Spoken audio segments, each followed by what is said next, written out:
the Night Wind. And by the looks of it, masters of nightlife, too.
All right, Come let's on! finish this Show battle. me your courage!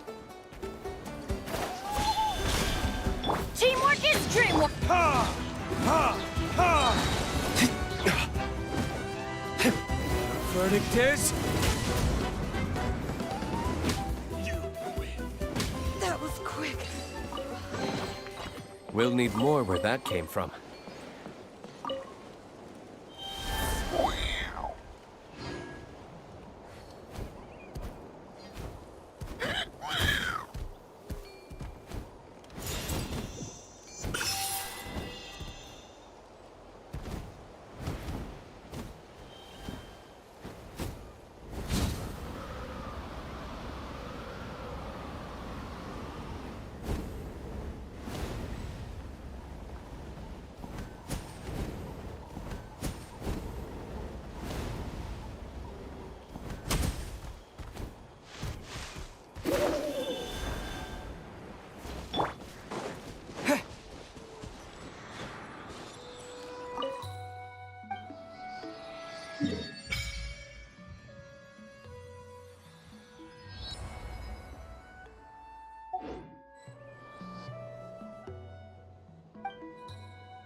Huh?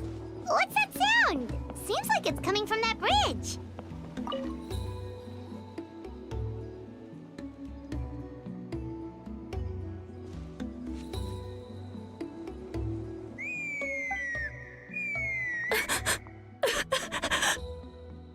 Oh no!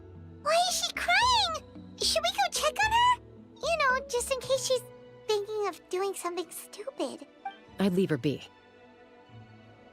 The warriors of the Flower Feather clan are a proud bunch who never show their vulnerability in public, even if they've gone wingless. Oh, Chaska? Good to see you again, Traveler and Paimon. Before we carry on, let's get a little further away before Koyer notices us.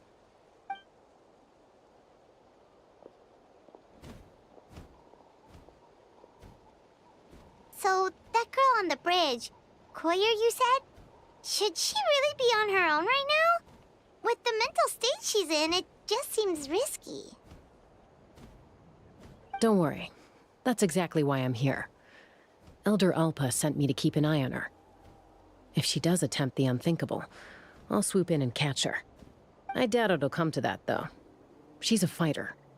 A warrior, in fact. One who aimed for the sky. However despondent she might feel now, I'm confident she'll get through it.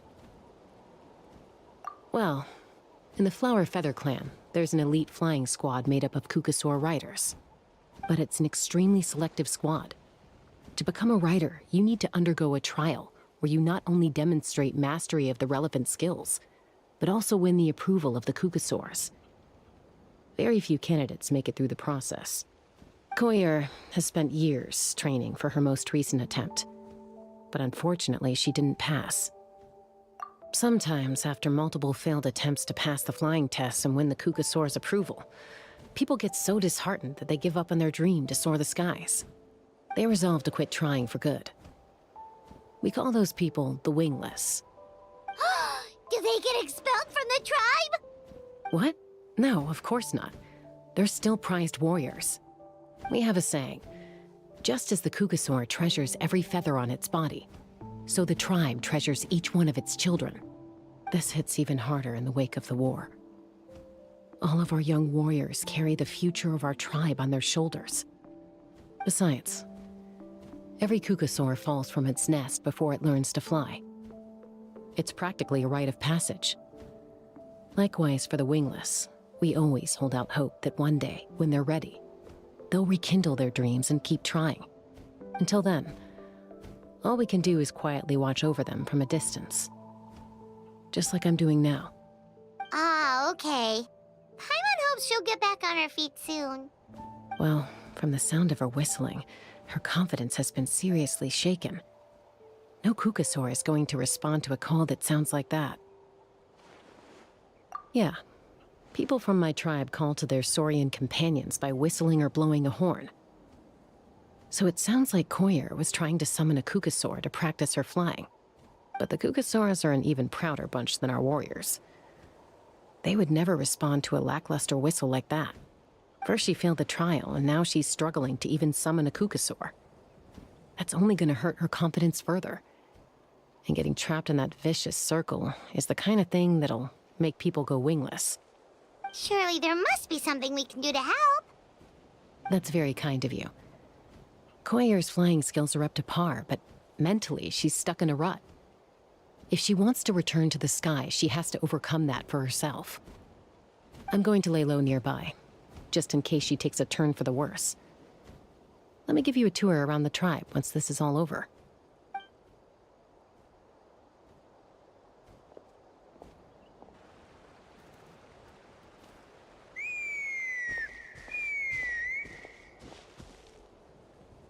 Koyer still isn't giving up. Even though Chaska said that she has to do this by herself, Paimon can't help feeling like maybe we can nudge her in the right direction. What if we could get a Kukusaur to fly up to her? That might...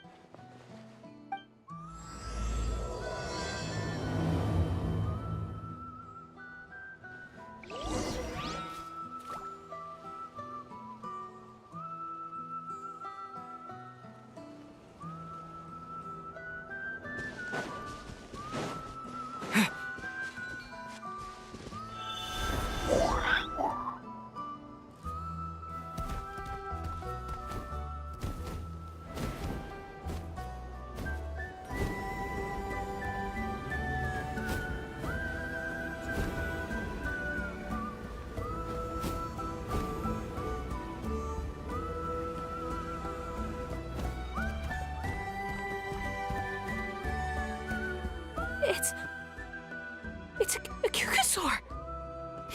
Oh my gosh! Is this really happening? I did it! I summoned one! I was beginning to think you'd all given up on me completely. Thank you. Oh! Excuse me? Would you mind if we did some flying practice together? Right now? I think I know where I went wrong in the test now. I need to maintain a higher speed on my turns. So, I just gotta practice my bell tail slides and split S maneuvers. Also, I really want to try some stall turns and cobra maneuvers.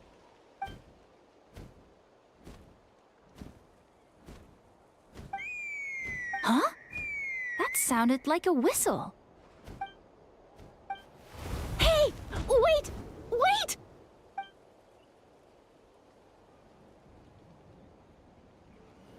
Do you think Koyer's feeling better now? Let's go back to that bridge and check.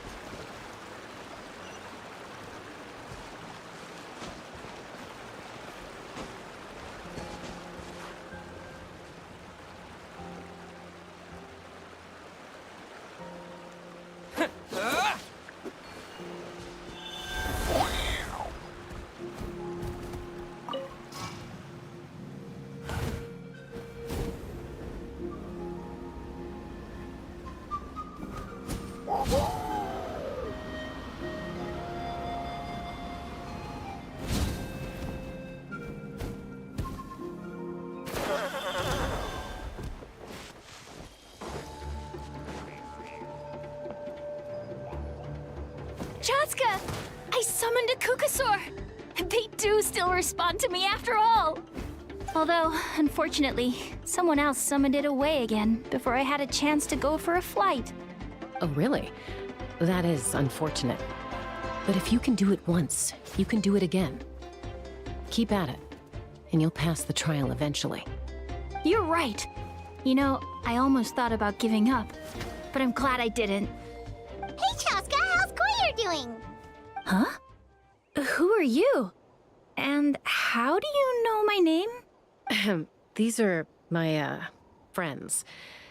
The Traveler and Paimon. You came up in conversation the other day because I was telling them about up-and-coming warriors in our tribe. Oh, the Traveler, huh? So that's you. What do you mean up and coming? I'm closer to being wingless than I am to passing the trial. Anyway, we haven't met before, have we? You look so familiar somehow. Maybe you saw him in the stadium? Or anywhere, really. He's been all over Natlan lately, so it's not If you say so. Goyer, Chaska.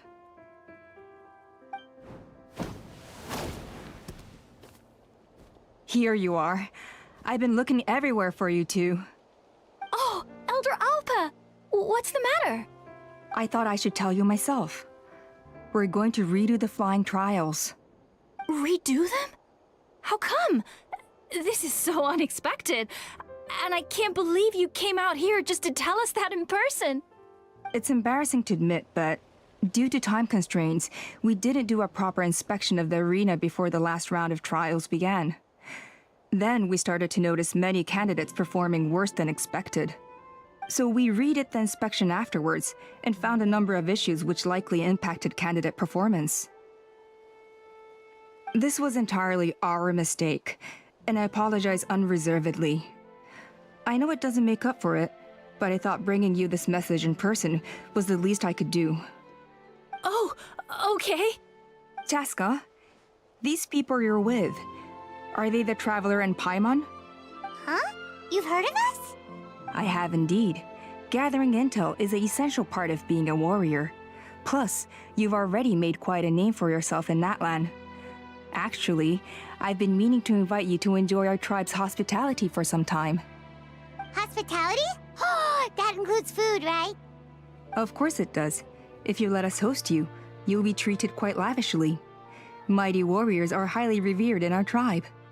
Besides, we still owe you for your help during the war.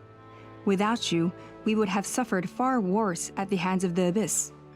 So I like the chance to show you our gratitude on behalf of the whole tribe. Mighty warriors, plural? So Paimon counts too? That should go without saying. Your flying skills are the envy of our tribe. The Flower Feather clan seems like a really nice bunch of people. We definitely need to take her up on this offer. Well, I'd love to stay, but I'm afraid I still have to inform the other candidates about the retrials. With our younger generation's future on the line, there's no... Wait, Elder Alpa! Let me help! The sooner everyone gets the news, the better. Very well. In that case, Chaska, could I leave you to entertain our guests? Sure thing. Okay. Let's meet by the Obsidian Totem Pole later. Goyer, let's get going. Okay.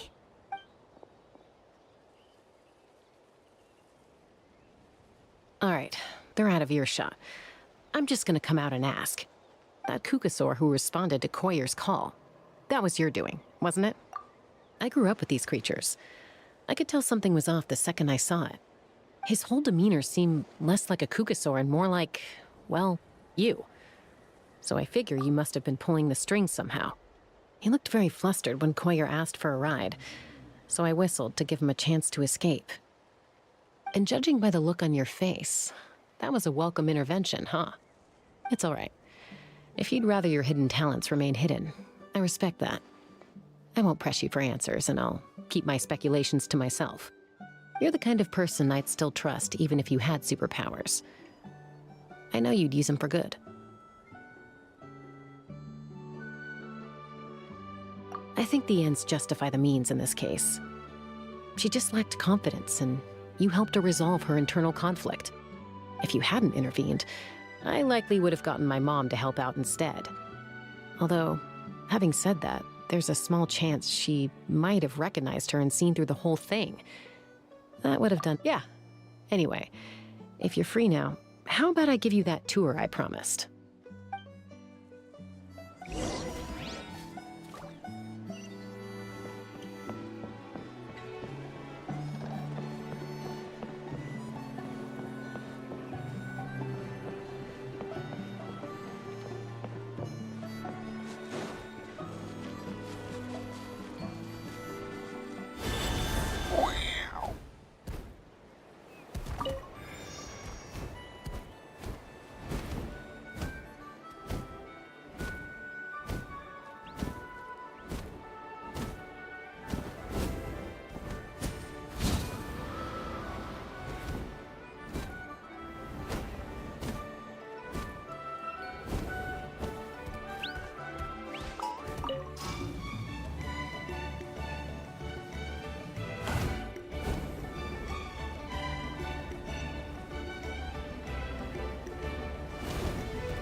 break them up? They're fine. Just doing their daily combat training. Combat training? A little young for that, aren't they? Not to us. We're a tribe of warriors.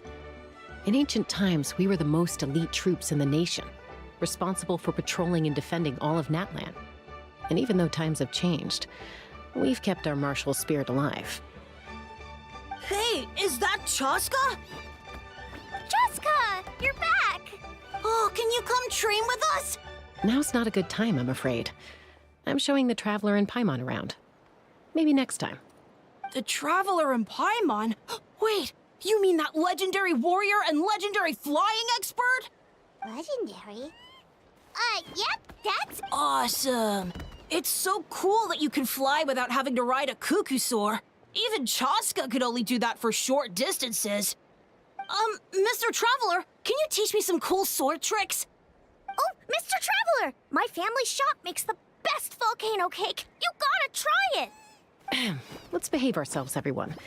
These people are here as our guests. They're going to meet Elder Alpa in a few minutes anyway. Kotini, instead of being jealous of other people's talents, why not work on developing your own? Kelopak, there's no point in trying any cool sword tricks until you've mastered the basics. Have you done all your sword drills today? And Yatlan, easy does it, okay? Not every conversation has to turn into you plugging the family business. Okay. Sorry about those kids. They just got overexcited when they heard your name. I hope it didn't bother you too much. This is a volcano cake that Yatlan forced into my hands. She said to think of it as an apology gift. Whoa, it smells amazing! Traveler, you want some? Well, that's good. Yatlan will be thrilled. By the way, Chaska, those kids really adore you. You're way better with them than Paimon expected. Paimon figured you'd be more... aloof, maybe? Aloof, huh? Well, to be fair, there was a period when I was like that. Around the time when I first joined the tribe. But it's a terrible attitude to have as a peacemaker. It tends to turn situations that could have had a peaceful resolution into a stalemate that can only be resolved by force. Yep, exactly. As long as other options are available, I try to avoid that at all costs. Someone once told me that peace imposed by force will crumble in a matter of days. But peace achieved through genuine dialogue actually benefits both sides, even if sometimes the parties are only willing to negotiate because they're both armed to the teeth. That's true. Hey, Chaska! Uncle Cusco knows you're back, and he's coming to get you. Oh, thanks. Traveler, Paimon, got a dash.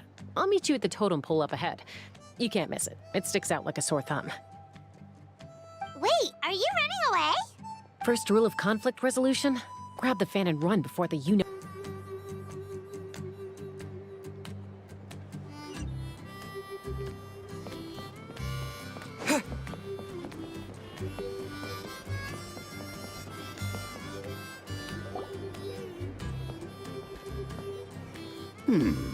A golden-haired outlander and a white flying object.